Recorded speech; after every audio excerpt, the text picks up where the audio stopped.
Hello, everyone, and welcome inside another episode of the Sports Lodge. On today's episode, we discuss everything UFC 251 and some comebacks that are on the horizon. I get into it all with my good buddy, Jordan Grenkie. Check it out now. Welcome inside the Sports Lodge. You're a fighter, but that's the kind of tact I take, is right. Like, you're a guy who has a lot more knowledge about the UFC than I do. Oh, I So love I go in with a layman's point of view and let you explain everything to me. Yeah, well, yeah, but I mean that it's like you're kind of like you're smart that way because there's lots of stuff that I don't know, and then you can actually kind of compare it to things that in other sports that I like. I only watch like two sports, it's like football and MMA, and I don't watch a ton of hockey. I don't watch a ton of anything. I'll hop on any bandwagon that's there. Don't get me wrong, but it's a lot of fun for me to watch you do your thing because you have this big wealth of variety. I'm kind of like a niche specialist in a way. Yeah, I'm the jack of all trades, master of none, and I navigate my way through, and make my exit when I know I'm out of my depth. So. But it's good because you and I've connected on MMA from the beginning, which has been great. Yeah, well, I mean, I've always loved it, but I never had the knowledge to. I guess never had the passion to get into it, and then it's so far beyond what it used to be now. Oh yeah, that man. To go back and add that to everything that I have, everything that I've already amassed in the world of the big four sports. You know, it's just, I've been learning big four sports for my entire life, right? Yeah. Well, at least since I was a teenager, because apparently my parents said when I was a kid I wasn't too interested in sports, so it's a puberty thing for me apparently. But it's weird too. Yeah. You were saying like the big four versus UFC. I mean, man, like. I remember when we were 17, 18, like you'd have to drive to some obscure, like British pub somewhere that might be playing the fight, or like we'd all pool together, like 20 of us, we'd all pitch like $10, $15, whatever it was to buy the fight because you just couldn't see them. This is like UFC like 18, UFC 35, UFC 41, like all those early ones. You couldn't find them anywhere. Now they're kind of like an event at the bars, ESPN, Fox before that, Spike TV before that. I mean, it had, like you were saying, you're absolutely right. It's grown so much that it's almost kind of like sneaking its way. We might be talking about the big five sports someday. You never know. I was just going to say that. I mean, if anything, this time with no competition is going to elevate them to a level that they weren't at before. I can't believe the coverage it gets. I mean, I mean, it's different because it's segmented online now. You always see online clips, but even like if you watch mainstream sports channels, like it's UFC is on the you were a Sportsnet guy, you intern there. You know how they kind of just have like a rotation of stuff, right? Basketball here, hockey there, depending on what the season is. UFC is like every 15 minutes, like a UFC update. So I'm like, this is the best TV ever for me. Well, yeah, and I mean, what I remember actually from, I believe it was the 2004 lockout for hockey. And you talk about bringing in knowledge from other sports. What I remember is when that happened, poker became huge. Before it, poker, competitive poker, televised poker was non-existent, but people were starving for competition, something to watch, right? And because of that, like now live poker today isn't what it used to be, but it sustained a long life. Beyond its prime because of the lockout for hockey. And I think that not that UFC was ever going away anywhere, but it definitely gave it that huge bump in ratings and eyes, and people who weren't watching are at least paying attention, right? And you're going to gain a lot of the common fans. Yeah, and again, all the people, especially with these storylines that keep coming out, like it helped that the first fight with Justin Gaethje and Tony Ferguson was just like a bloodbath, which was, it's good for the casual fan to dig their teeth into. But even this whole storyline, because and I'm sure we're going to talk about it in a second anyways, but in no other sport do you see your headlining person, whether it's a team or an individual, you don't see them drop out and I would argue an even better replacement comes in. It's not like if you're in the World Series, and I'm going to show my age a bit, but like Greg Maddux is on the mound, and then all of a sudden, somebody gets injured, and then it's like, Randy Johnson to replace him. And it's this interesting thing. Like that doesn't really happen, especially in team sports. Or like Tom Brady goes down. It's like they go out and find a guy who's better than Tom Brady because they're already on another team. Even in boxing, the headliner goes down, they cancel the event. They never, Anthony Joshua was the first guy really to take which I mean, still 4 weeks notice, but he took the last minute fight against Andy Ruiz, and it did not work out. It obviously did not work out well for him, but very rarely in sports do you see these last minute changes that fuel the fan base. You know, I was already interested in watching Gilbert Burns fight Kamaru Usman, but like the fact that Jorge Masvidal's in there now, it's like every MMA fan is just foaming at the mouth. It's way more exciting, and just you just don't see it in other sports. It's so unique, and it's a really special thing, and I think that it's going to add for a lot of drama. And even if you're a casual fan, you can watch this storyline and you just go like, what is happening? And then you see Jorge Masvidal and he calls himself Game Bread and Street Jesus and stuff, and it's just you can't rate this stuff in regular sports. Yeah, no, 100%. And there are some interesting topics we'll get into when it comes to the Masvidal and Usman fight. I guess I should run down what we're going to be talking here on this episode of the Sports Lodge. I am once again joined by my good friend Jordan Grenkie. And Jordan, thank you for joining me on today's episode. We're going to be talking about UFC 251, of course, upcoming this Saturday. We've got the main event, Masvidal versus Usman. We've got Holloway versus Volkanovski, and then the third title fight, we've got Aldo versus Jan. And there are some interesting storylines, interesting little tidbits that I picked up this morning about a couple of those fights. And that's not the only big fights on the card. There's one more that really piqued my interest, and that is Thug Rose versus Jessica Andrade. Thug Rose. Man, if she wasn't dropped on her head in that last fight, she probably would have won that fight. I've never seen her look. She's always looks great when she fights. That first round, if any, I just went back and rewatched the fight recently, and that first round, Rose looked amazing, and she did one thing that she doesn't. She wasn't exactly fighting at range either. So, you know, you have basically like boxing range, kicking range. Usually, Rose stays on the outside and kind of comes in. She was pretty toe to toe with Jessica Andrade and was winning those exchanges and carried that over, kind of almost got a little too aggressive with it. And when she, you know, the whole takedown slam on the head thing happened, I thought she was going to like absolutely wash Jessica Andrade. Like every round, just completely wash her out because she looked like she was way outmatched. Yeah, it was definitely a fight that you know, when Rose went into her corner, she knew that she had after round one, right?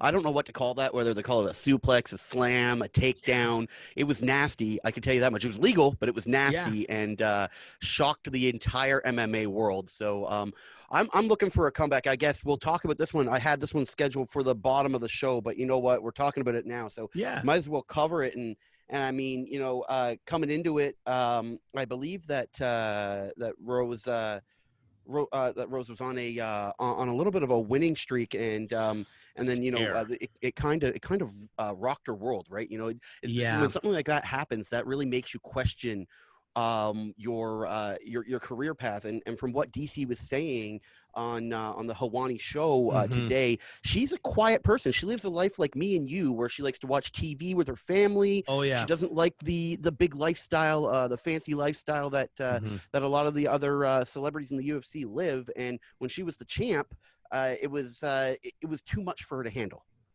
Yeah, I think, you know, I always think it's a pretty crazy mindset, especially if you're a champion as well. It's one thing to just say, you know, you win some fights, or you're just in the UFC. You're kind of a journeyman, or someone who just wins a few here, loses a few there. Her ascent, she was on The Ultimate Fighter, did very well, lost in the final. And then she was just pegged as, actually, at one point they were calling her the next Ronda Rousey because she had great jiu-jitsu. Her striking was coming along. She kind of had, you know, a cuteness about her and stuff. And but she's very much, you know, reserved, more of an introvert. She kind of recharges on her own. And her fiance, Pat Barry, is a former heavyweight in the UFC as well. And they live a very, very simple life. Like DC was saying, sit out in their garden for hours and stuff. But when she gets in the cage, she's ferocious. But there was a sort of expectation of her, and like her media obligations would triple if she's a champion. You know, she went from, you know, the odd headlining. She basically would only headline if she was, you know, fighting Paige Van Zandt. So popular headlining cards, which aren't too much media. But when you're doing pay-per-views and you're defending your title, and you beat Joanna Jędrzejczyk, you want a champion a couple times. I think it's such a dramatic shift. There's no, I guess you could do small steps up to it, but it's a dramatic shift from being, a fight night headliner, depending on the person you're fighting, to being the champion where you're carrying pay-per-views and you have all these media obligations and stuff. And I just think that, she immediately said in her post-fight interview after she lost to Andrade that she felt like there was a weight lifted off her shoulders. And I think that she meant that. I think she thought, she was also in Brazil, which is where Andrade is from. She's defending the title for I think it was the second time after she won it. And they were just they were making her fight every 4 or 5 months. And I just think it takes a toll on anybody, especially somebody who recharges kind of internally instead of, on a beach. Look at the way Connor would recharge and then look at the way Rose would recharge. They're completely polar opposites. Yeah, no, 100% polar opposites. See, and I lost my train of thought there as I was listening to you because it was such, you're taking me along this trail here. I got what I was going to say. Sorry, this makes, I guess, for decent TV, radio / whatever this is. Rose has currently gone through, and like we're talking about, she lives a lifestyle like me and you. She's currently gone through what a lot of Americans are going through, what a lot of people in the world are going through, and she lost a couple family members to the COVID-19 virus. And now, not that I have heard her say this exactly, but I can only imagine what that would do to me. And that would make me want to live my life to the fullest at the maximum capacity I could. And maybe for Rose, that's getting back in that octagon, getting that title back, and doing this the right way. Obviously not changing her lifestyle, her smaller lifestyle, but proving that she can be the champion for a long time and handle all of the rigors of it. In wrestling, they call it strapping the rocket on you, right? Yeah. When they strap the rocket to you, it's one of the hardest things to navigate. And I think she has it in her, but it was just a little bit too much to begin with, maybe.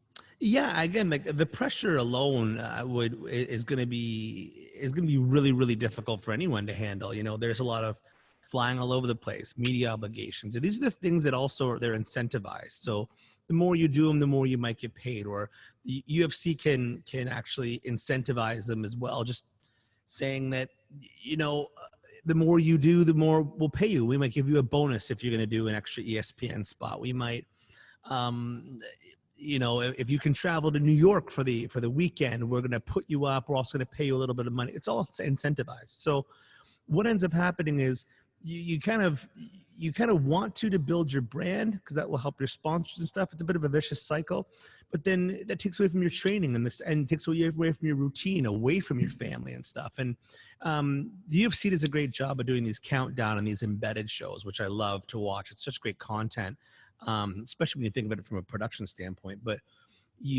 her and Pat, her fiance Pat Barry, they went very, very simple for this camp, and it's kind of crazy. Like she's been training like something like 6 hours a day every single day, breaks on the weekend, and just like literally like old school blue collar training, like 2 hours of jiu-jitsu, 2 hours of boxing, but like every single day. And she got back to basics, and she said that she's fallen back in love with it. And the more she just keeps it simple, and the more that she focuses it on learning and the craft of doing it, and less about the media, the happier that she is. So I think it's gonna pay off dividends for her. I thought you were going to say Max Holloway simple when you said simple training, considering what he said he had done. I don't know, man. I don't buy it. Max is a super smart guy. He is one of the smartest people, and he always does this sort of run around thing. Like he is a very layered thinker. I think that he's just messing with Alexander Volkanovski. I can't imagine. Max Holloway is a hustler. He is work ethic across the board. There's no way he was doing his training on the Zoom. I think he's full of it. I guess we'd be remiss if we didn't talk about Rose's opponent, Jessica Andrade. Yes. She was on a 4-fight win streak before she ran into Zhang, and boy, did she run into Zhang in the first round, because holy goodness, that ended quick. are we going to see a comeback fight here? Like, I guess if I was Andrade and this is the person you want to face, right? This is the person that not only did you take the title from, but gave you that shot of confidence that allowed you to, or I guess a shot of confidence that allowed you to move forward, right? So if that's the person I would want to face, if I'm putting myself in her mind, because in her mind she is facing the Thug Rose from 2 years ago, right? But the problem is that's not the same Rose, right? We just talked about it. She's more mentally sound. She's more on firm footing right now. So this is going to be an interesting fight, and it's going to be made even more interesting if Jessica goes in unprepared, thinking she's getting the last opponent. Yeah, you know what? And what's not being covered enough, as far I don't see it mentioned anywhere else, but this is Rose Namajunas' first fight back since she lost the title. So the reason why that's so significant is because Rose has basically had a fight camp to lead up to her loss and hasn't had to do any sort of shift. She can just build on what she was already doing. And in my mind, that's a massive advantage. I think that you're looking at somebody who took a loss, had enough composure to say, you know what? I'm going to stop here. Something's not right with me. I'm not doing what I should be doing. Takes a good chunk of time off. Like it was May 2019 when Rose lost the title. So she's taken a year or so off, and then her next opponent is the person that she had just trained for a year prior, that she's been having to reflect on and to do much. Andrade had the loss to Weili Zhang and hasn't fought in since either, but she's had that lot. She's had to overcome a loss. So has Rose, but Jessica Andrade has had a whole other camp where Rose is just coming in right off of her last camp, even with the year off to kind of heal up and everything, but just goes right back to game planning for Andrade, which is what she had to do before. And you look at Andrade's style, there's been she's a killer. She's an absolute beast. But like she's walked through Joanne Calderwood, Angela Hill. She had a good fight with Yana Jacek. Claudia Gadelha. She beat Rose. She beat Carolina Kovalchuk with a knockout punch. She's never really changed her style. It's aggressive. She's not going to change that for this fight. But Rose knew her tricks before, made a mistake, and all she has to do is correct a few things. And I think it's going to be a walk in the park. I actually think that the odds makers have this way, like the odds should be like minus 600 for Rose, because I think she's just going to wipe the floor with her. I don't think it's going to be competitive at all.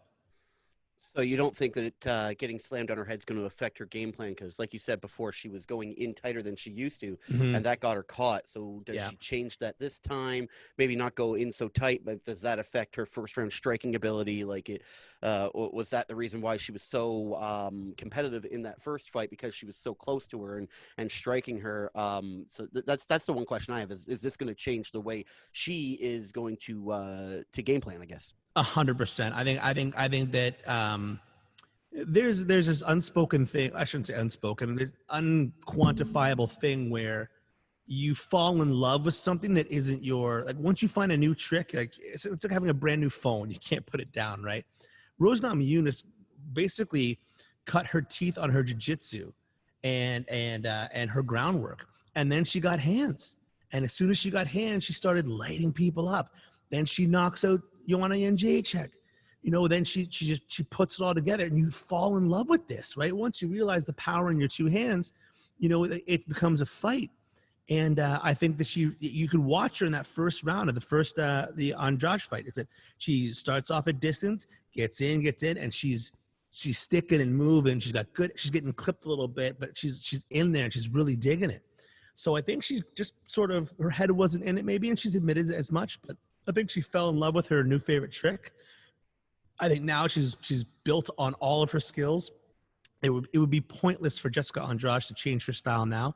So I think Rose just outpoints her, picks her apart, just piece by piece until, either maybe a similar result to the Weili Zhang, maybe not as quick, but I think you're going to see a lot of body work. You're going to see a lot of leg kicks, and you're going to see just Rose is, I think, just going to light her up. I think she changes her everything. Everything comes at distance. Everything comes in closing the distance. And I think you're looking at somebody who's going to go in there. And Andrade tends to get tired too in those big fights, those big long fights. So I think we're going to see a pretty lopsided fight on Rose's side. I had something else and you made me lose it again because you get me so in depth in what you're talking about. I love it. I'll just move on. Oh, you know what? I've got it. Once again, this is my shoddy memory at live at play here.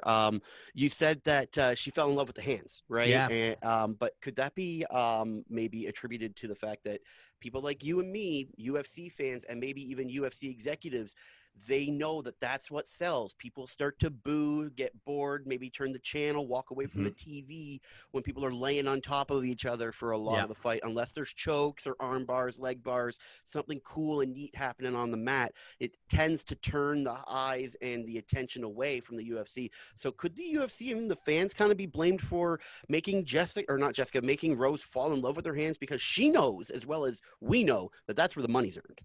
I think you're right. I think it's also it's a two-party system too, because you know the crowd goes crazy when you land a huge knockout punch, or especially when she knocked down Joanna Jędrzejczyk. She'd already knocked her down once and then finished her. So I mean, it was a whole big thing. And then Daniel Cormier has that Thug Rose, and it's played a million times. But that's the part of it too, is that then you start seeing every time they promote you, every time Rose Namajunas has a fight coming up, you keep seeing that knockout. You keep looking at that same trailer, that same commercial. The clips are playing, you know, on the screens in the hotel where you're staying at. And absolutely, you know, and the UFC knows that's what fans want to see. So they start marketing it that way. Look at this vicious, you know, this absolute killer of a woman. And they're selling kind of like, you know, blood, like lust.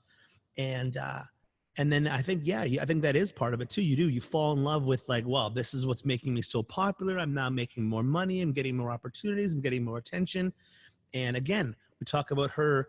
She's prone to introversion. And so it's not, you know, it's a scary new thing that she's going through. But I think you might be right. I think the fans kind of dictate that, and the UFC plays into it. And that definitely should have an effect, I would imagine. All right, before we get into the 3 title fights, Jordan, let's talk about I believe this is the final fight on the main card, Paige VanZant. And there's just one major storyline here. Is this her last fight in the UFC? Is she on her way to Bellator? Here's why I have a different reason why I think it's her last fight. I think she's going to get absolutely murked. I think that she's had some pretty significant injuries. She's taken a very long time off. She's got a lot of stuff going on.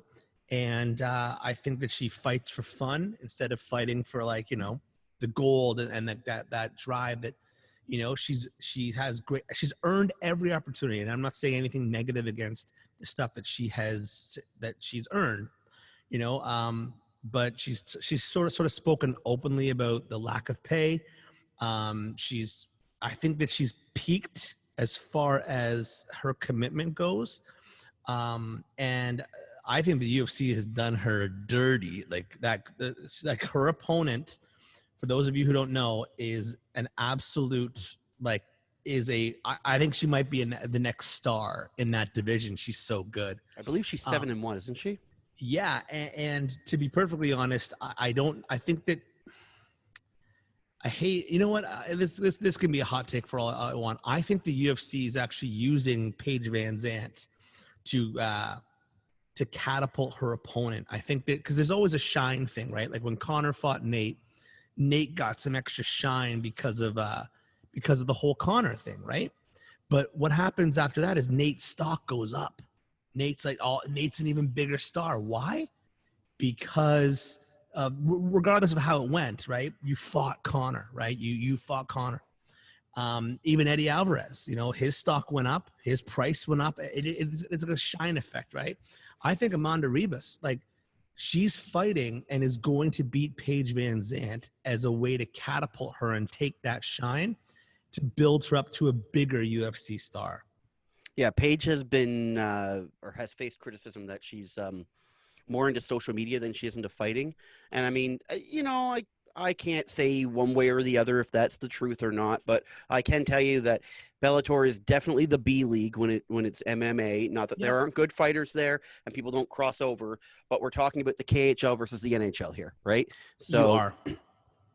she's definitely taking a step down, and maybe if she can make money and take a step down and be up against less killers, right? She can go off into the night and have a nice end to her career, because like you said, she seems to just like to fight for fun as opposed to a personal drive to be the best. Yeah, and like, listen, like when she beat Rochelle Ostovich, right? It was a first round submission, and it was great, right? But and it was nice to kind of see her back. But the difference between competition from and Rochelle Ostovich is great. Like she's a good fighter, but she's still developing, kind of the same way Paige was. But like now, it is going to be a huge jump up skill wise. Like I would compare Amanda Ribas to like she trains full time with Nina Ansarov and the double champ Amanda Nunes. They're full time training partners at American Top Team, and just the whole idea of that those people working together full time. Where Paige is kind of sometimes at Team Alpha Male, which is Uriah Faber's gym, where Cody Garbrandt trains and TJ Dillashaw used to train, and Andre Philly. But we're talking about the American Top Team are just a warehouse full of killers. And just the fact that you have somebody like Amanda Ribas who was coming down in weight. I'm pretty sure she's 135 or about to make her 125 debut. I might be wrong there. Should have done my homework a little bit better, but I'm pretty confident that's the case.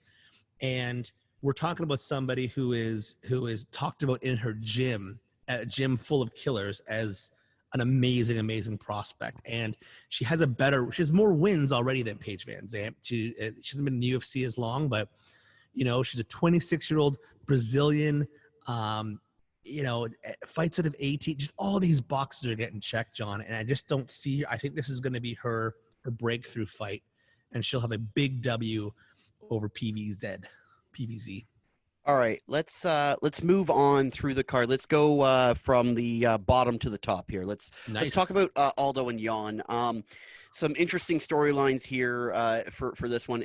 Last time I remember Jose Aldo being relevant was when Conor McGregor knocked him out in like 8 seconds or whatever it was, and Big John planted his knee on Aldo's nose. If you haven't watched that, by the way, that replay, go back, watch that replay, watch the ref, not Conor. Watch the ref. He lands full force right on Aldo's nose with his knee. Yeah. So I've seen this. Had to hurt more. Oh man, I don't know what hurt more, but yeah, that was the last time, pardon me, that I remember Aldo being relevant. Mm-hmm. So is this the UFC dusting off a legend to once again launch a future star? You know what's crazy? And this is a stat that people always go, huh? Jose Aldo is only 33 years old. Really? It was 10. Seriously. He's 33. Like he should be entering the prime of his athletic ability now. That's how good he was.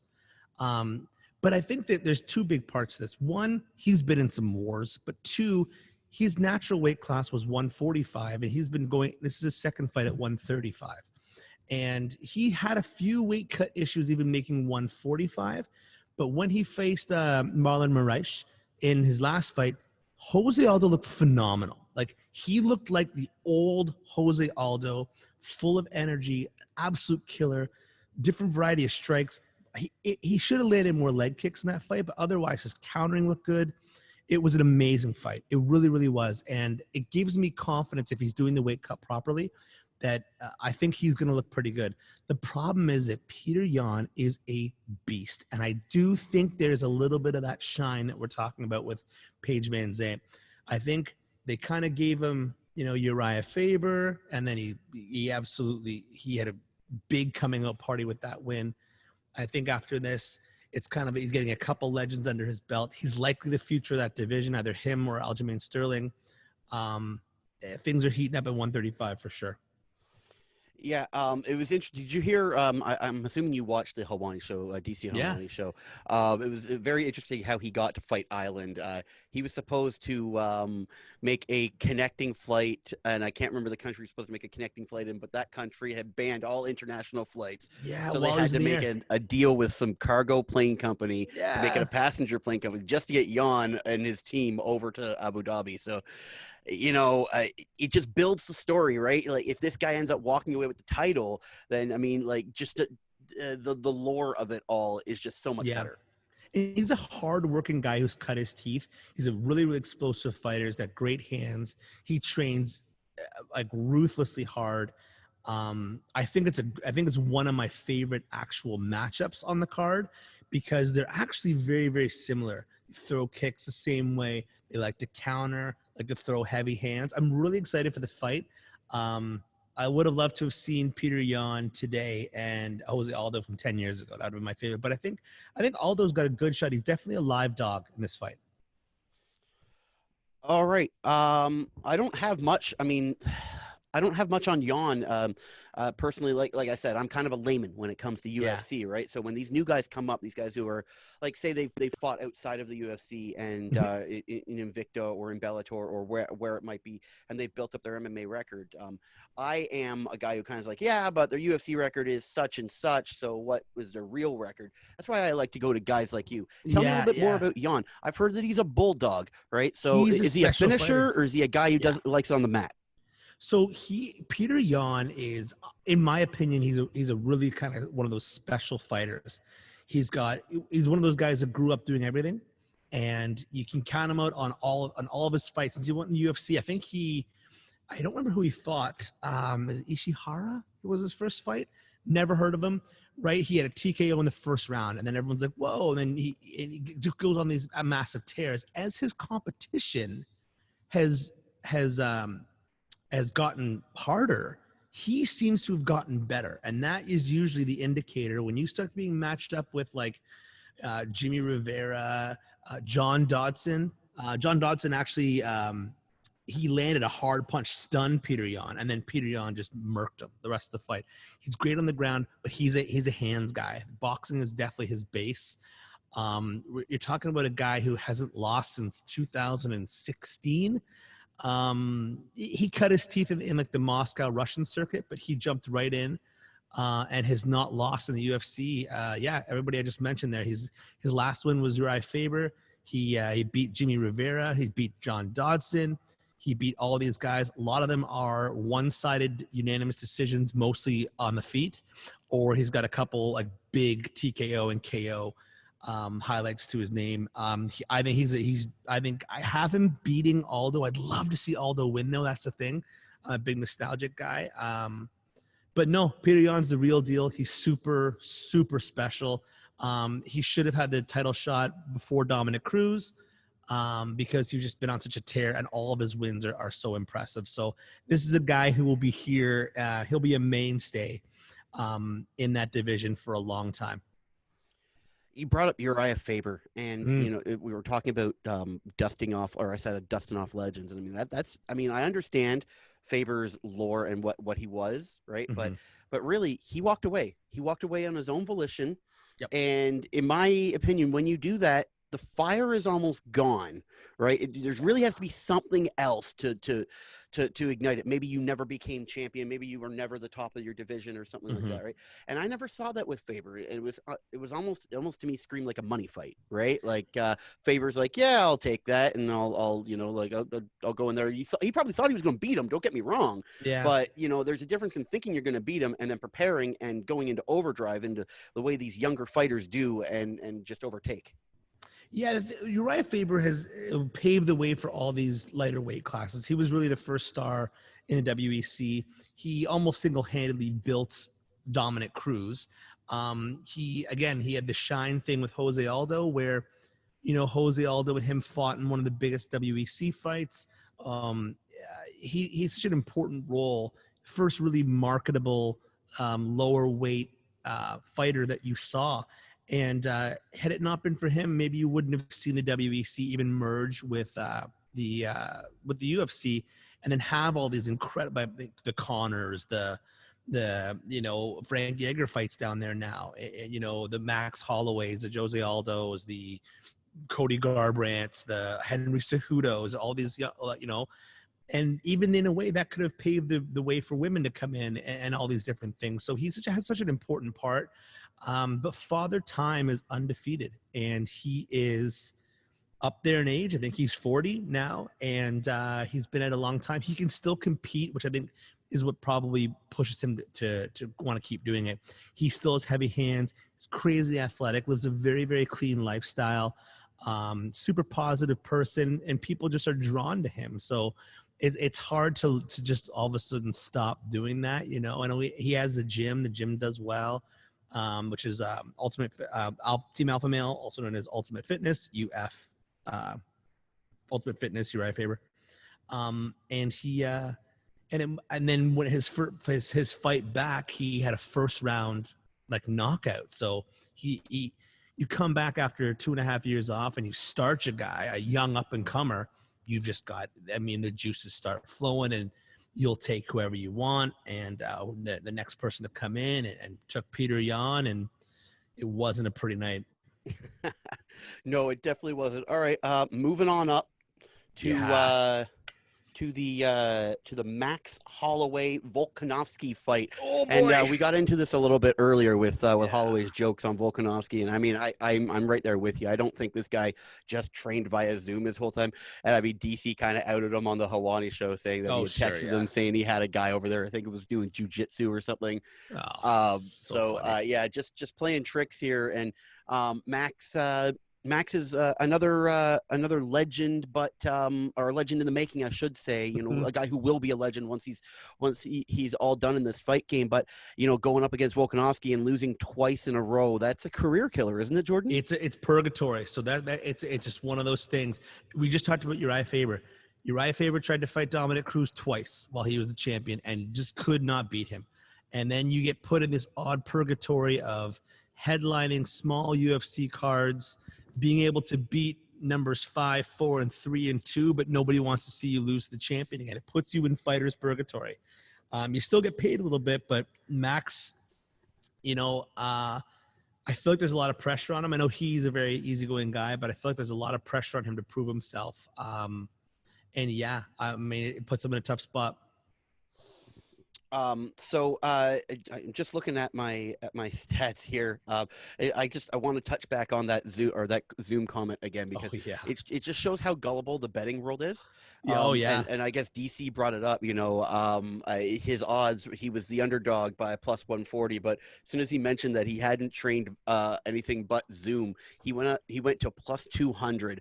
And I guess the smart money's with Holloway on this one, isn't it? We're thinking I get that Volkanovski's a tough competitor for him, and he's going to have to go up. But I mean, if you're trying to make a bit of coin on this, and you don't believe all the hype or believe all the words coming out of Holloway's mouth, and maybe even if you think that he's got it in him, I think I would throw a few bucks down on Holloway. Out of all the fights, to me, if you're going to play an underdog, you would have to play. You would definitely either play the Masvidal fight, which we'll talk about. But you'd probably play Max Holloway too. The last fight was pretty back and forth. Volkanovski just seemed to have Max Holloway's timing and his tendencies down. Now, whether Max can change that or not, I have no idea. Or maybe Max just has an off night. He couldn't really find his rhythm. There's a lot of interesting stuff that Volkanovski, that whole team, City Kickboxing, out of Australia, New Zealand, they do things very, very unconventionally, and they do things. It's all about rhythm versus strike for strike. They have a lot of interesting approaches to it. It's working because Dan Hooker just fought for what was a number 1 contender spot. Israel Adesanya has a gold strap, and Volkanovski's got a gold strap too. And it all happened within about a year. So, they're doing something right down there. And I think something's thrown Max Holloway off because he seems to be playing more of a psychological game. And I don't know if I can remember natural bad blood from two people who are very nice form the way it's formed, because there's a lot of tension. Volkanovski's really bothered by the way Max Holloway spoke about their last fight. Max Holloway is very critical of the things that Volkanovski has been saying, not that they're insults, just the way and how they've been saying them. So I feel like Max Holloway's got a chip on his shoulder and something to prove, and he's definitely, out of all the underdogs, my biggest live dog to put money on.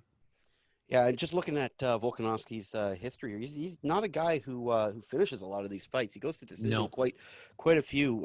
So it's going to be interesting. This one, I remember watching a lot of Max Holloway in my 20s. You know, I'm not that old, but you know, like my late 20s, and I mean, I remember watching him when he was the biggest name in the division, and it'd be nice to see him get back there. But at 21-1, it's hard to bet against the champ, right? It really is. I mean, Volkanovski was a high-level rugby player, and it's created these tree trunks for legs that this guy has. And I'm telling you, he is just an absolute tank. He's super athletic beyond athletic, comes from a very comprehensive, hardworking camp that has almost like a culture there that you have to live by. But I mean, Volkanovski is special. The beating he did put on Chad Mendes was impressive enough. The win over Jose Aldo, again, he fought a great fight. He just seems to be very smart, very high level, very high fight IQ, and really has got his strategies figured out, and he believes in his team. And he's a total package, man. He's built like a truck. He hits like a truck. And he's got stamina for days, so it's not going to be an easy night. This fight, if you want safe money, you bet on this fight going the distance again. Another close decision. So this is the 145 belt, right? Yeah, 145, and I believe heavyweight is 206 and so up. 206 and up. There's a lot of controversy about heavyweight because there should almost be like a super lightweight, because you could have a guy who's 210 pounds fighting a guy who's 265 pounds, and that's a 55-pound difference where every other weight class is separated by maybe 10 pounds. Well, I was going to say there should be a super heavyweight division, really. When you think of it, because fight 265 and up. Yeah, because like the likes of Stipe and DC would be fighting in the heavyweight, and then you'd have the bigger boys fighting in the super heavyweight, right? My point here, I think you know where I'm going with this one. So Max is fighting at 145, and apparently he had a conversation with Daniel Cormier where he said he was going to beat his fat ass next. So this is I guess the question I have for you is what the hell would Max Holloway look like at 206 pounds? Crazy. You know that BJ Penn fought at heavyweight? He fought Lyoto Machida at heavyweight before Lyoto Machida's in the UFC. Stranger things have happened. I guess I heard once that Max walks around at about 170, 175. So if that's the case, you're looking at just, packing on muscle for a few months, overeating as much as you want. And, but what this is that if anyone's familiar with the Jimmy Kimmel, Matt Damon relationship, this Max Holloway, Daniel Cormier thing is of the equivalent. They are friends in real life. I think it's hilarious, but it just goes to show you how smart Max Holloway is. It keeps us talking about him, keeps just another layer to his mental warfare. As Shrek would say, I got layers. Oh man, I don't know who's going to come out on top in this one, but I know that as with all the other fights, I guess I do have a favorite in the Rose fight. But as with all the other fights on the card, I'm just always rooting for a good, strong competition, whether this ends with 30 seconds or 25 minutes. It really doesn't matter to me. I just want to see strong, competitive fighting. I don't want to see a boring fight, and I don't think you're going to get it in this one. I think you're going to get a good fight. This is the greatest thing about this card now that, and we'll probably talk about the headliner in a second, but like all these fights are matched up so well that a lot of them are what we call sometimes flashy fights. You don't see a lot of Damian Maias or Ben Askren's when he was in the sport. A lot of people who like to lay and pray. This whole card is sort of built around action. And I think that was by design.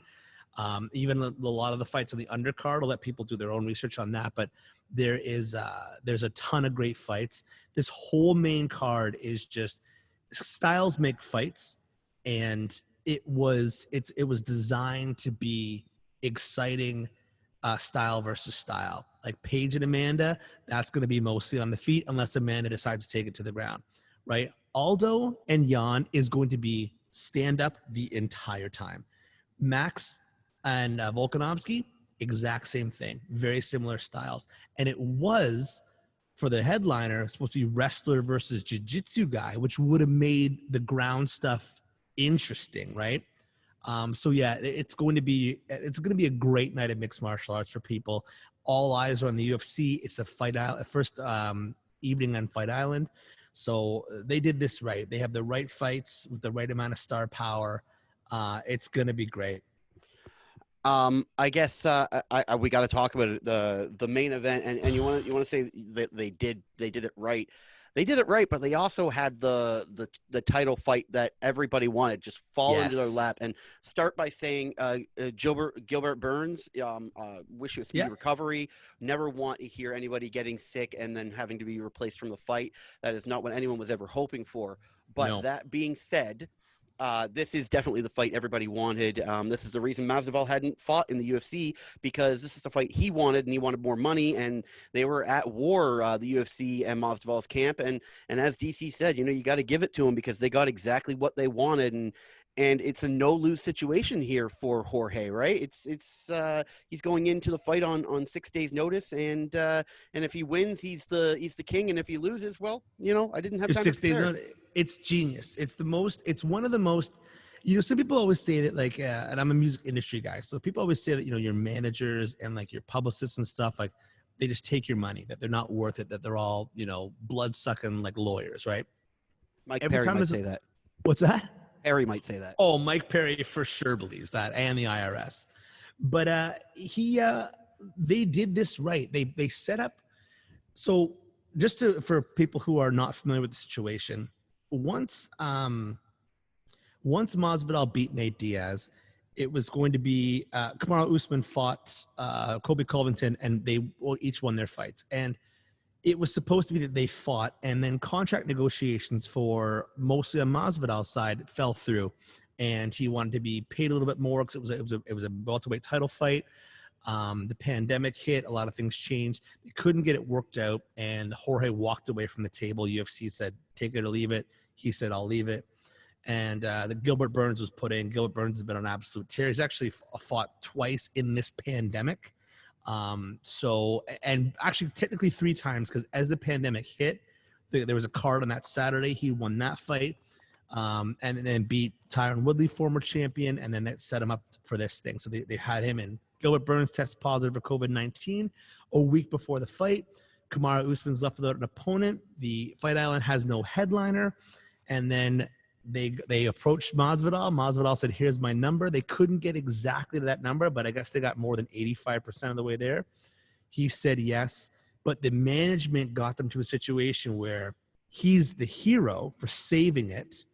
He still makes Kamaru Usman look like garbage because they already don't get along. And, Kamaru said he would never do this. He's not going to take the fight on. He doesn't want to fight me. He's scared. Not only is he fighting him, but also Masvidal was likely already training for Usman before he walked away from the negotiating table. So he's in shape for this particular opponent. He's brought in high-level wrestlers that he's been training with, and the whole thing is just set up perfectly for Masvidal, win, lose, or draw. He'll likely fight for the title again if he loses. He'll likely fight Kamaru Usman again if he wins. But the whole thing is it's a management's dream. It's perfect. I love the whole thing. I love the idea of Street Jesus being like the hero that saves Fight Island, and just the whole thing, man. I very rarely get this excited about a situation, but this was perfect. So I have an interesting question. Is Masvidal what Conor McGregor is to Nurmagomedov? Masvidal to Usman, what McGregor is to Nurmagomedov. And in that vein, I mean, obviously we know that Nurmagomedov is a better fighter, and from what we know, Usman is a better fighter. But Yeah. the pay-per-view buys and the flash and all that belongs on the other side of the card on both equations. I never looked at it like that, but I can't say that you're wrong, because it's like the people's champion, the people that everybody loved. Like Jorge Masvidal was always a fighter that people enjoyed watching, but then he became something else. And Connor was kind of had more of an upward, like rocket ship style trajectory. But all in all, he his star went higher than anyone else's. But Masvidal, I would compare it to that, yeah, because Kamaru Usman's that wrestling style, hard work pays off. Talks a little bit of smack, but not too much. They really don't like each other whatsoever. I don't think it's at the emotional level and like with the intensity that Habib and Connor was, but I definitely think it's comparative in that situation because, listen, we all know what Kamaru Usman's going to do. It's if George Masvidal can or Jorge Masvidal can do something to counteract that. Same way we knew what was going to happen to Connor. I would say you're pretty spot on. Okay, so that being said, the base expectation for pay-per-view buys during this crisis or this pandemic, I believe they were talking about on Helwani and DC, was around 500,000, right? Right, yeah. How many more pay-per-view buys do you think that this match created for Fight Island? I'm so glad that you brought this up because it was such an interesting part of that conversation, because I would have thought that DC would have been the one who would have said, he's right about the 500,000 thing though. So if the baseline is you should do 500,000 buys, how much more does Jorge Masvidal add to it? First of all, we're never going to know because, but I think that it's more closer to DC's number. I think you're looking at between 3 and 5. And the only reason I'm going to say that is I originally thought about it as, no, Ariel's right. We're talking about there's going to be 1 million pay-per-view buys. And then I realized this. There's going to be, because of the circumstances of COVID-19, you're not going to have the same kind of press conference. You're not going to have the same kind of weigh-ins. You're not going to have the same kind of media days, which a lot of it is just the beautiful, the absolutely glorious hype train that is the UFC. They're so good at it. That's why they're the best in the business. I think that because we're not going to see the same thing, we'll see a few embedded episodes. We'll see some virtual media days. We won't get those face-offs, those photo opportunities that could really drive up pay-per-view sales. So because of that, I think it's going to be closer to likely DC's number of 300,000. But I mean, MMA fans were already going to be watching this fight no matter what. It's the same thing with Connor. You were going with 189. Connor was going to fight Rafael dos Anjos, and when he dropped out, that was the first Nate Diaz fight. Now they had sold a bunch, and then Nate sold a little bit more, but you were just watching Connor. But this is different because you have Usman. Okay, that's gonna be a fun fight versus Burns. Okay, yeah, they're okay. Burns is about a tear. Kamaru hasn't fought in a while. Fair enough. But you add Masvidal, and it's electricity. But a lot of us fans were already going to be watching because we love UFC, and it's the only sport on. So, yeah, I think my final long answer is I think it's closer to what DC said, but the excitement feels like you want to side with Ariel and say another 500,000. No, I think safe to say it's closer to the 3. I think what it does is it makes friends seek out other friends who are buying the pay-per-view, right? We are now allowed to gather in smaller groups, right? So where before you might have bought it on your own, maybe you don't feel like you want to spend the $70 for the pay-per-view, which I believe that's what it cost. So you call your buddies up, right? And then it also almost kind of brings a social gathering, it does. A camaraderie that UFC brings. So I agree with you. While I do believe that there are more pay-per-view buys, I think it just increases the hype for the people who have already committed to buying the pay-per-view, and it's just going to increase guys like me and you talking about it leading up to it, afterward, and it's just going to shoot it out like a rocket, I guess, for ratings wise, right? Especially being the only thing on live sports to watch. Unless you're a footy fan, then you can go watch some European soccer with background crowd noise. Yeah, it's better than Korean baseball with cardboard cutout fans. That is so funny. You sent me that.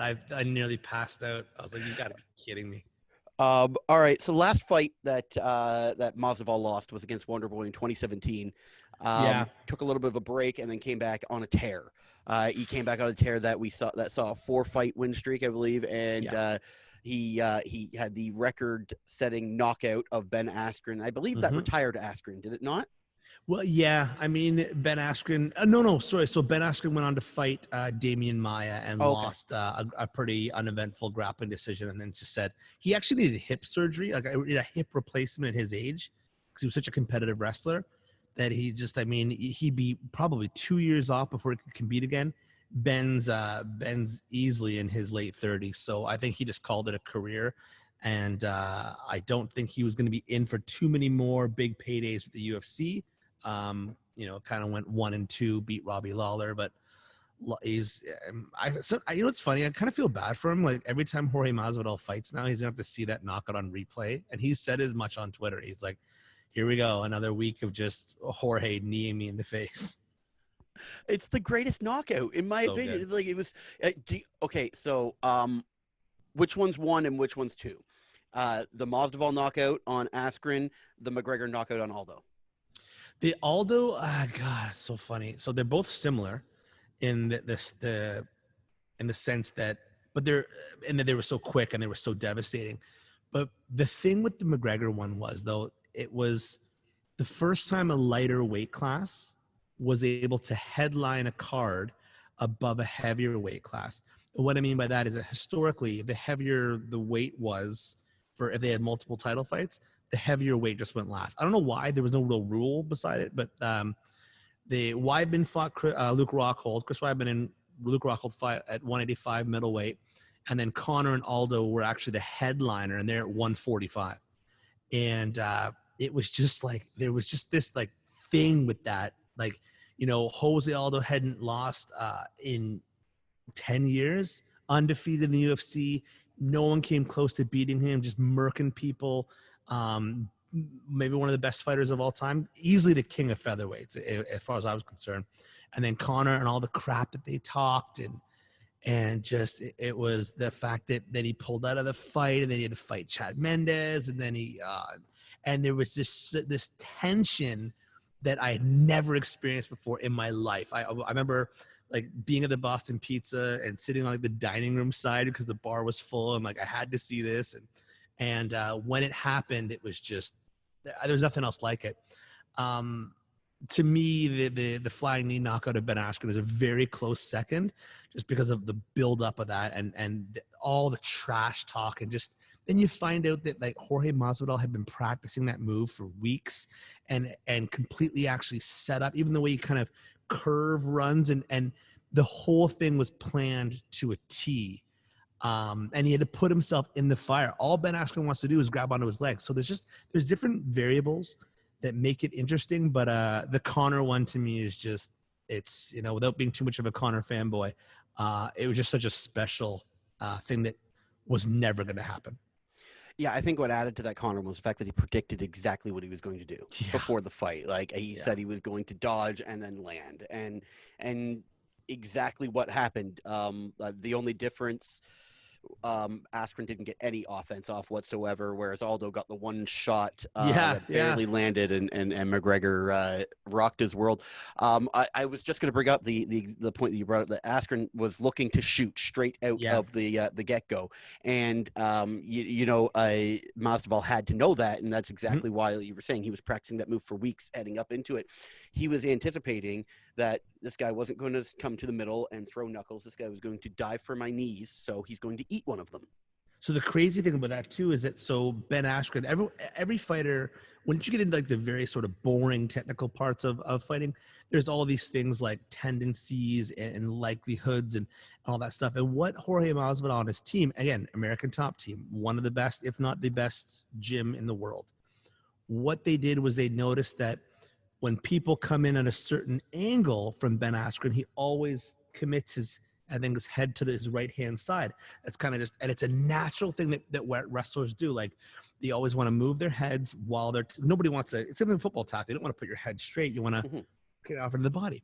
So they always notice that he loves to go to the right-hand side and take him down. So he always moves his head to this side. So they knew that.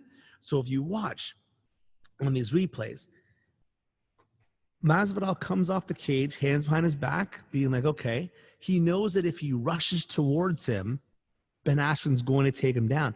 But he does this little kind of sidestep and then runs at him from the angle. So he knows that Ben's going to go to his natural reactive state of putting his head down. He has the one knee up, and it was like a perfect punch, but it was a flying knee. And he baited him. He said he was setting it up with even the mind games ahead of time. He goes, I wanted to seem like I was eager, so he would overcommit, and then I would pounce on his overcommitment. It was just crazy. It was such a strategic thing, and that's a high level of fight IQ, high level striking, and it was a masterclass. And the same way the one with Connors was. Yeah, I was going to say special fighters do special things. Yeah. And I mean, you bring up Connors, just like in Connors' last fight when he was knocking the dude out with his shoulder, right? Like punching someone in the face with your shoulder. Like, who would have ever thought to do that? And you would need the angle to do that. You need to know this is going to be this size difference of my opponent. And actually, you brought up a good point with Jorge Masvidal before about the streak he was on. So people don't forget this. Like, so he goes out and starches Jake Ellenberger, right? Who was a good fighter. Goes up, starches Donald Cerrone at 170, right? And he loses a grappling match basically with Damian Maia. Loses it, and it's a split decision at that. Loses a unanimous decision against Stephen Thompson, and that was November of 2017. So he doesn't come back until March 2019 against Darren Till. Starches him.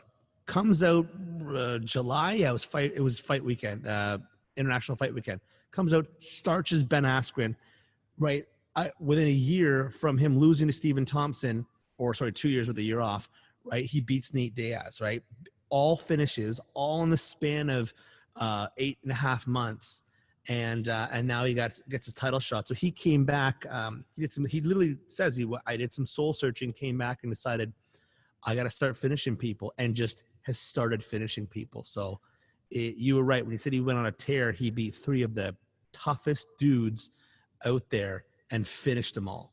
He stopped fighting for fun and found a purpose. Yeah. Is I guess the point, right? Like he was a guy who loved to throw knuckles, and if I win or if I lose, whatever, I'm going to make some money. But now there's a purpose, there's a drive, there's a gold belt in his eyes. He might have that fancy silver one with the black strap, but that gold belt's the one he really wants, and he finally gets his shot at it.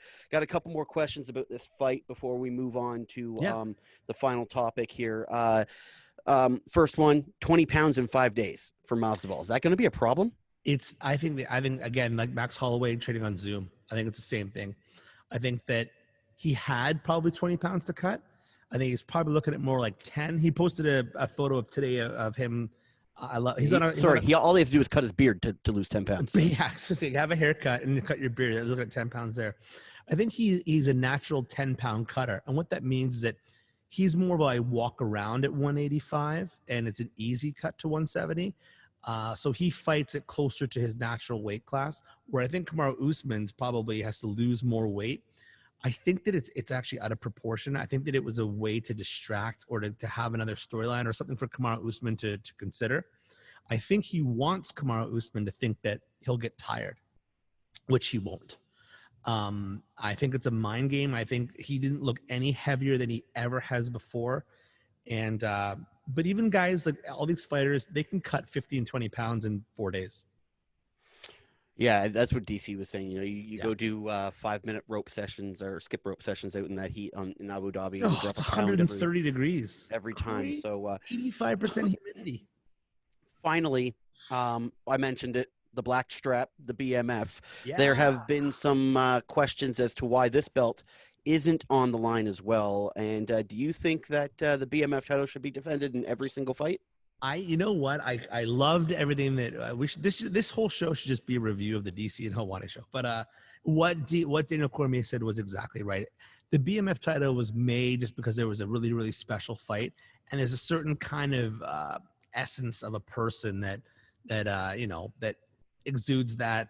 And I was trying to explain it to someone yesterday, and I was like, anyone in the Sons of Anarchy could win the belts, but not anyone on like, Gilmore Girls could win the belt, even if they were tough people. There's just something about like the badassery about it that makes it kind of fun. I think Connor could do it. I think Connor could win it. I think, Donald Cerrone, he's just one of those crazy guys who likes to fight. There's a few other people, but I think it was a special kind of novelty thing. And I think you should treat it as, it's like, you know what it is? It's like the $1 million belt. Yes, that's exactly how they describe it on DC and Helwani. I understand why you're not defending it in every fight, and the way they described it, Usman's more like suits and martinis. Yeah. And Masvidal is more like a beer and a dive bar, right? Yeah. So that's why. Well, that's how I explain it anyway. They explained it a little bit different. And you brought up Connor, and I don't know if Connor would ever take a fight for the BMF, but I think that's the one guy who needs to be holding that. And could you imagine a matchup between Masvidal and Conor McGregor? I mean, if he wins, it happens. There's no way on this earth. Especially with, Habib just losing his dad, and I hope that Habib takes all the time off that he needs. But I feel like if Jorge Masvidal pulls this off, it's the only fight. It's the only fight I have to, like, that would be, it would be insane. It would be the craziest thing that I've ever, I thought Mayweather McGregor was nuts, but like Jorge Masvidal versus Conor McGregor for the BMF and welterweight title. Let's just call it both things. And Conor is restless. He wants to fight so bad. He's making all this noise of being retired. That's the fight, man. He comes out and Jorge Masvidal pulls us off. It's him and Conor for all the money in the world. Well, we know why there's been no Conor fight, because there are no fans, right? The UFC's not stupid. You're throwing $100 million out the door if you put Conor on the card without any fans in the building. So, and Conor knows that too. So that's why he's that's why he's pulled the whole retirement card. We've heard it before. We don't believe it. You brought up a point, and I wanted to save this for near the end of the show because I didn't want to have a somber mood. You brought up Khabib Nurmagomedov and his father passing due to coronavirus. He was the patriarch of Dagestan MMA, and everything I know about Khabib, and I don't know a lot, but everything I know about him is he's very family centric. And the first thing I thought of when I read this is there's no way this guy's defending the belt. There's no way he's going to fight Gaethje, and because he can't get there mentally. He can't. He might be able to get there mentally eventually, but this guy leaned on his family so strongly for his firm footing that this is going to rock his world. Mm-hmm.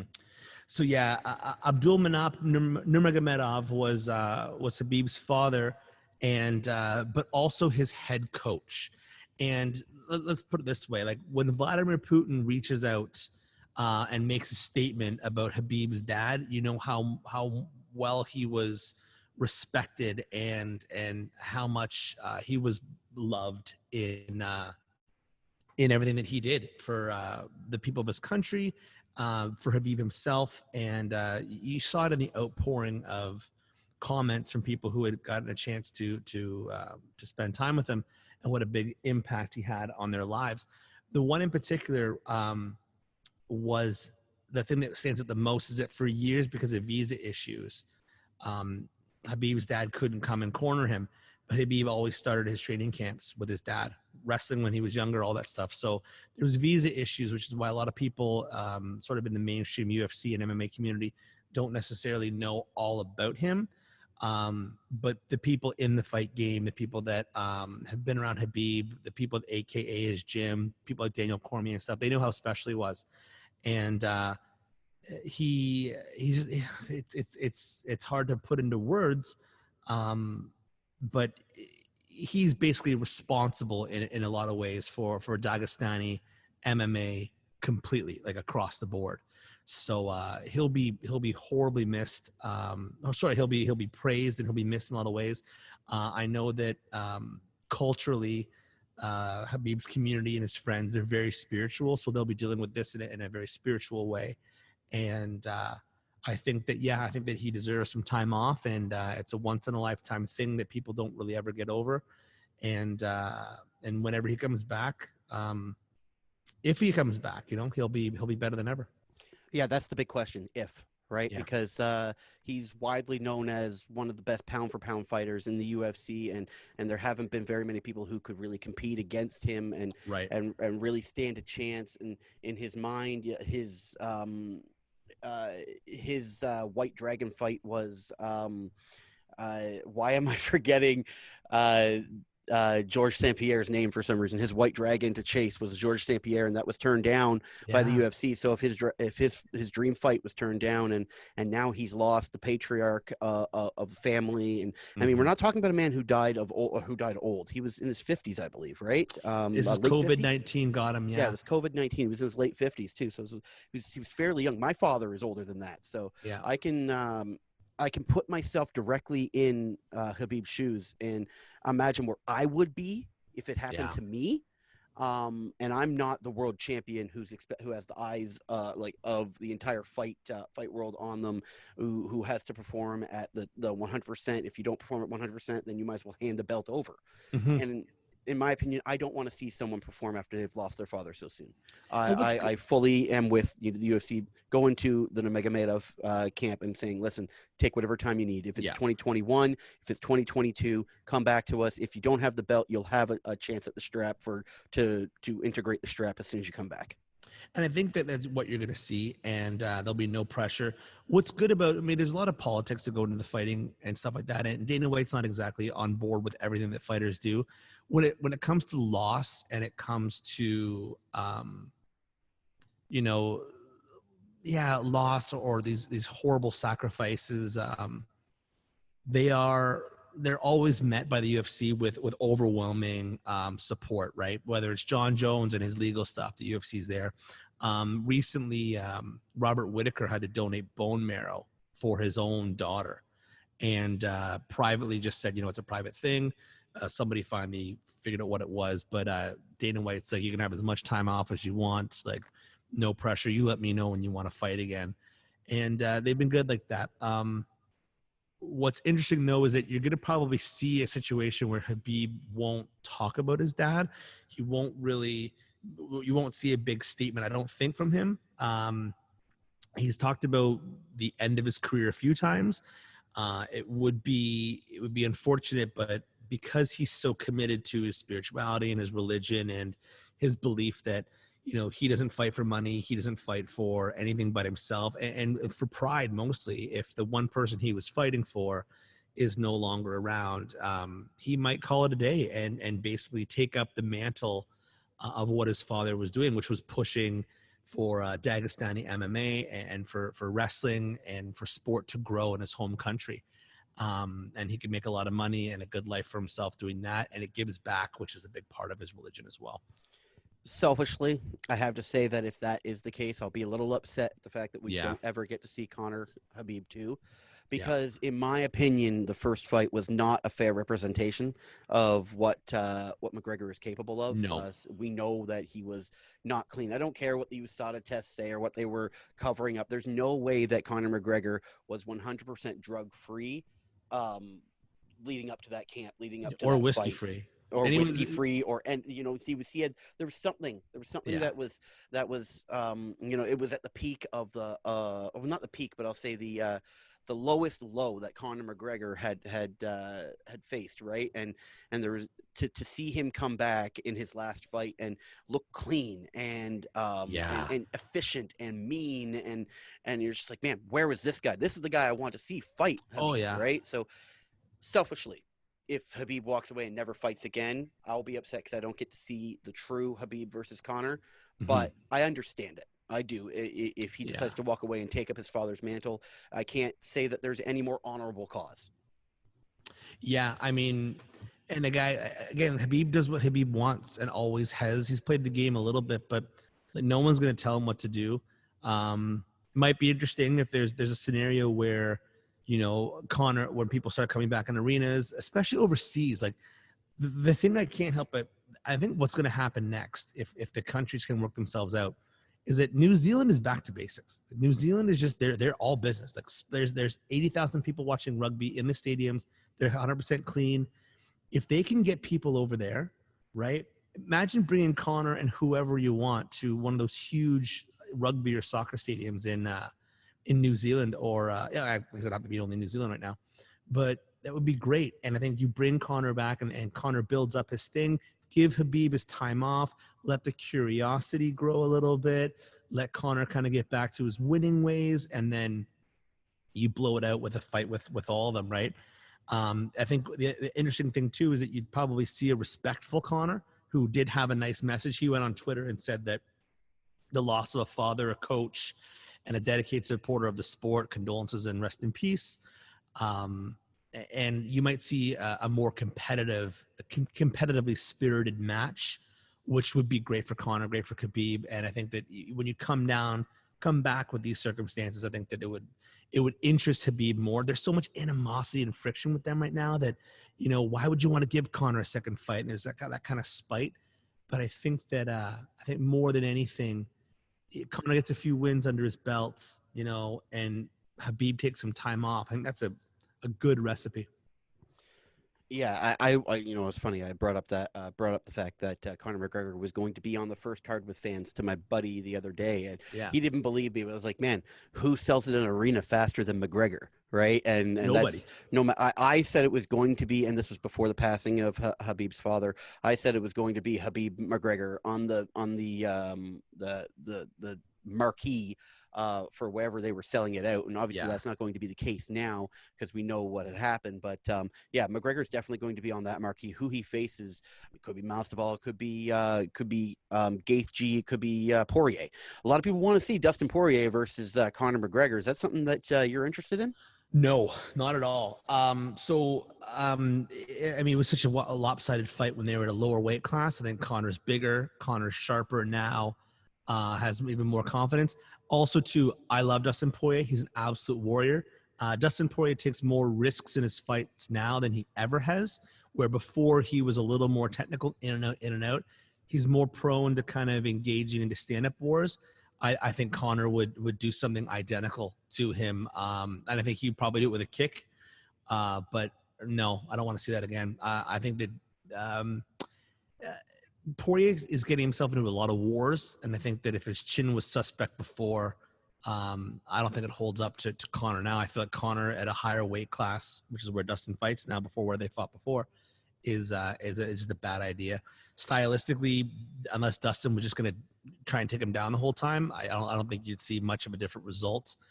But I'd be interested now to see Poirier versus Ferguson. I think that's the fight to make it light heavyweight. I think Conor's the marquee guy now. I don't think you want him to fight number 3 or number 2. You want him to rematch Nate Diaz because it's just a fun fight. You want to see him fight Masvidal. You want to see him fight these people who have a little bit of edge to them. That's same way Mayweather did in boxing.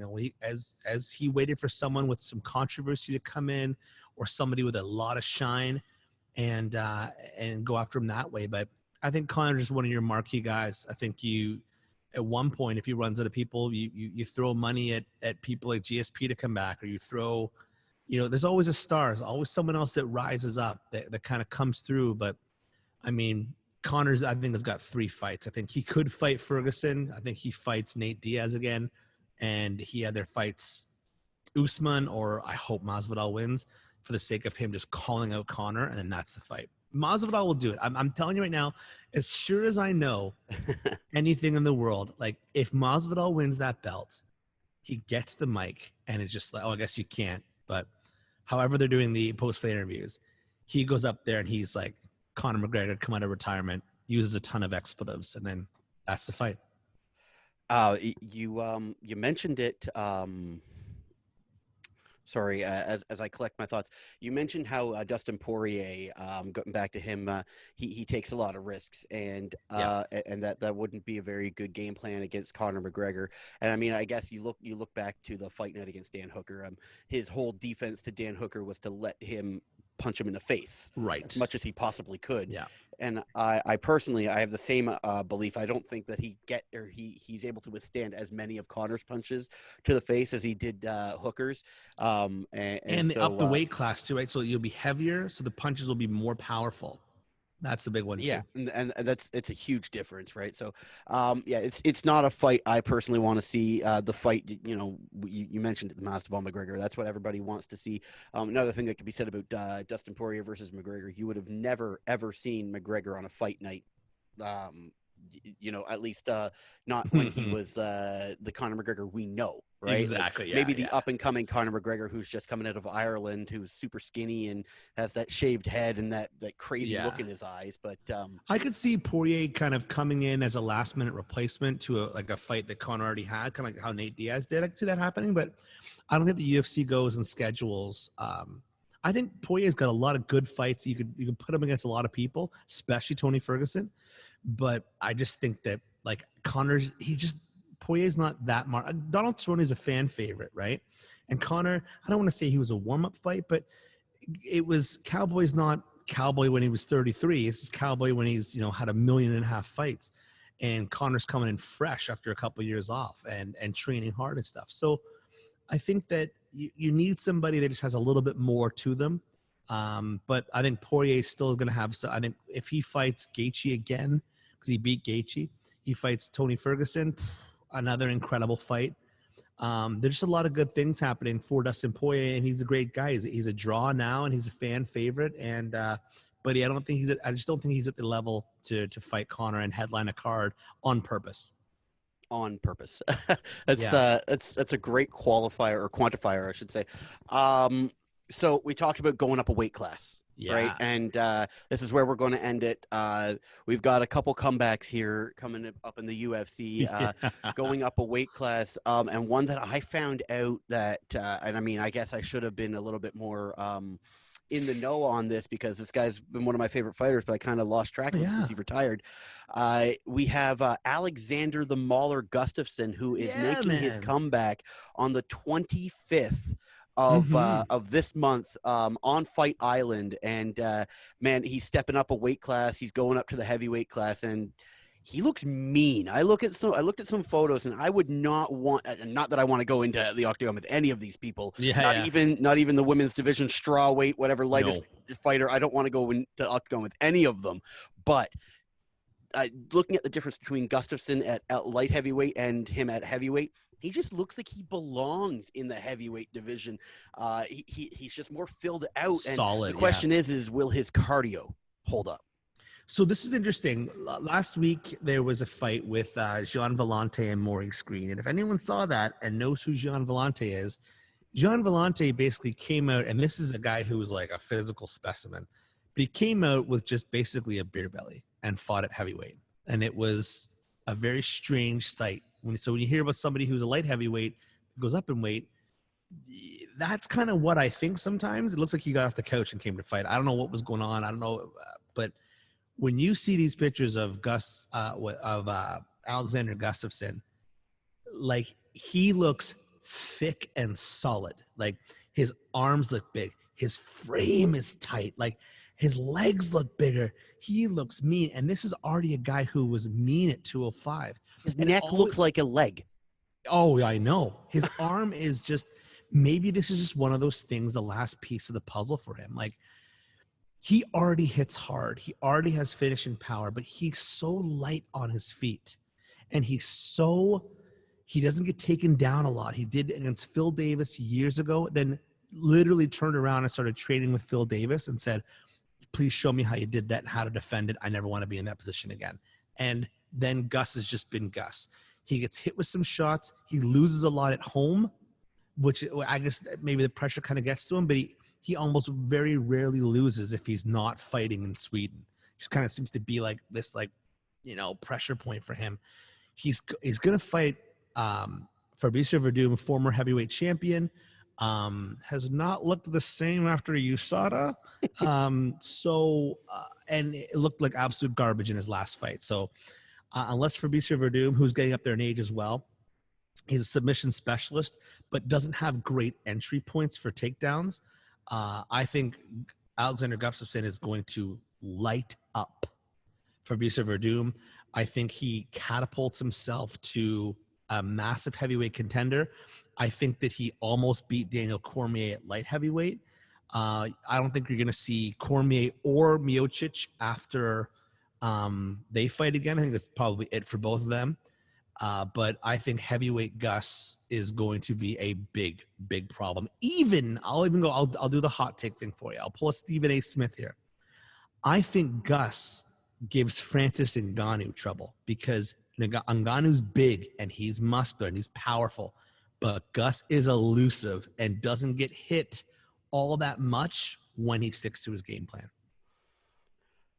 Okay, so before I give you my take on your last comment, there is another comeback. There is another comeback that is happening, and I have a reason for moving on. Anthony Rumble Johnson, probably one of the most shocking retirements at the time, because I can remember, and I had to get everybody's attention. I was like, he just retired, guys. He just walked away. I was like, what the heck is going on? He was a top contender at light heavyweight, and now he's decided he's going to make his comeback. He's got his fire relit, and he's coming up to heavyweight as well. This is a guy who was knocking people out at an exceptional rate at light heavyweight without all that weight and power behind him. What can this guy do in the heavyweight division? So he fought a little bit in heavyweight when he was at the World Series of Fighting, when he was in between his UFC stints. So naturally, he was cut by the UFC for missing weight a bunch of times and had to do some. I don't know how he ever fought at 170, but he did. And he basically came back. He had a fight against Andrei Arlovsky at the World Series of Fighting. It was pretty back and forth, but he hadn't really put his whole newfound power thing back into his game. So it was kind of a bit of a back and forth and a bit of a stalemate. But his cardio held up, and that was the big thing. So he has a little bit of that experience. But I think he's just a naturally big boy. I think anytime that he cuts weight, it works against him. But I think he does damage. I think he does like, if you can put me in a world where Francis Ngannou is going to fight Anthony Johnson, it's going to be like a Mike Tyson, Lennox Lewis situation where you're just like, somebody is going to fall. It's going to be a horrific knockout, but I think put Rumble Johnson in heavyweight and just let him fly, and I don't care if he wins a title. Just let that man fight. His retirement was pretty much a shock because he just lost to DC for the light heavyweight championship. Him and Henry Cejudo, two most shocking retirements, the unexpected retirements I can remember. Yeah, Cejudo completely shocked the entire fight world. That was one of the more recent ones. But okay. So this is why I moved on, and you brought up Ngannou, and we're bringing up two guys who are entering Ngannou's division, and you also brought up Stipe and DC. How this is probably going to be their last fight. I think that's because they know who's coming, for one, and not that they're running scared from Ngannou, but if you're smart, you might want to bow out of the division before you get your skull concaved by possibly one of the most devastating knockout artists the UFC has ever seen. Who has a better shot against Ngannou? Is it Gustafsson or is it Johnson? Oh, Johnson. Only because it would take Gustafsson a lot more over a longer period of time to maybe beat Ngannou, where Anthony Johnson could just land a punch. So I would say that. And maybe I'm super biased because if they ever announce that fight, I'm going to salivate. It's going to be violence on top of violence. But I think Gus would have a harder time beating him. And likely, I don't think he puts Ngannou out cold. He has to beat him in a decision. But I think that Anthony Johnson would have the best chance of beating him, matching him a little bit more striking experience, also the threat of wrestling. So, yeah. Do we ever see either one of those two with the heavyweight strap?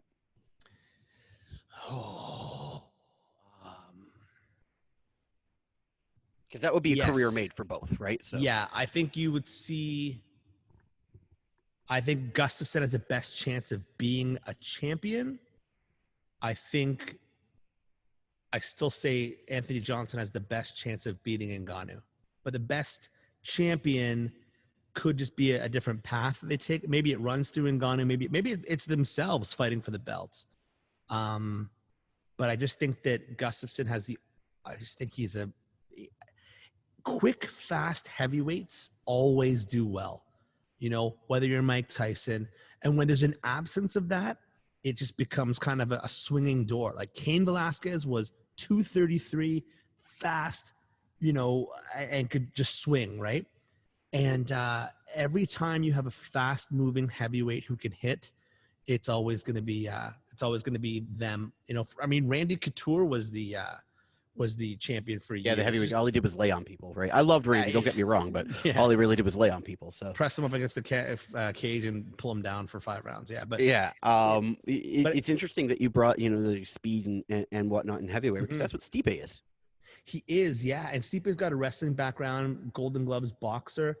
And he beat Fabricio with a punch. He beat Junior Dos Santos with a punch. And then you get somebody in there like Daniel Cormier, who's just a little bit quicker, a little bit smaller, with a good wrestling base. He was winning that fight, the rematch, until he just, again, it was the body shots that killed him, man. Yeah, but he fell in love with his hands. He out wrestled him the first round. It was like DC just was like, again, fell in love with his hands. Even a guy with that kind of experience, but he's faster, quicker, and has power. And I think that you take away those two elements of the heavyweight division, Miocic and Cormier. Cormier more for age, and Miocic has done everything that he's going to do, has made money, and really he's a firefighter. He wants to. I think has more of a simple life. Has a real love-hate relationship with the UFC as well. But I think that once they're gone, you've just got hard-hitting, slow guys. No offense to Derek Lewis, Francis Ngannou, Alexander Volkov, Curtis Blades is a lay and pray kind of guy, so you just don't have a lot of like options. Add Gus, add Anthony Johnson, your heavyweight division is reignited with matchups for days. Yeah, because none of these guys have really faced any of the heavyweights, right? And then, like you said, having Gus in there, it just elevates everything. It's really interesting because, I know you said you were at the fight. I think that he beat Jones in fight one. I do too. I was a big Gustafsson fan going into it. And I was a Jones fan leading up to probably about 6 months before that fight, because that's when Jones kind of turned into the villain of the UFC. And as he should. His ego. Jones should be a heel. He should be a heel. I get it, but like, there's one thing in playing the heel and actually living the heel. Right? But he is a dirtbag, scummy person. Like it shouldn't even be like a shoot. It should just be like, don't break kayfabe here, man. Like just be the villain. Just act like, lean into it.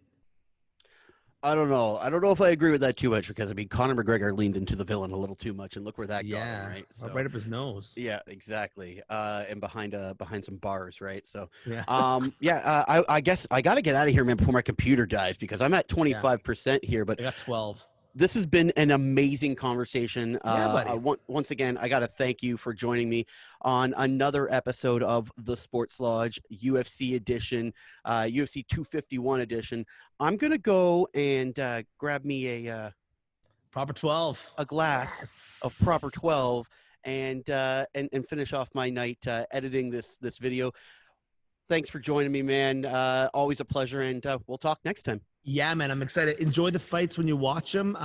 If we weren't in different social circles, I would say let's just hang out at wherever and watch the fights. But let's touch base when the fights are done. I'm sure we'll be texting all the way through them. And anyone who's watching, enjoy the fights, and hit John up at the Sports Lodge.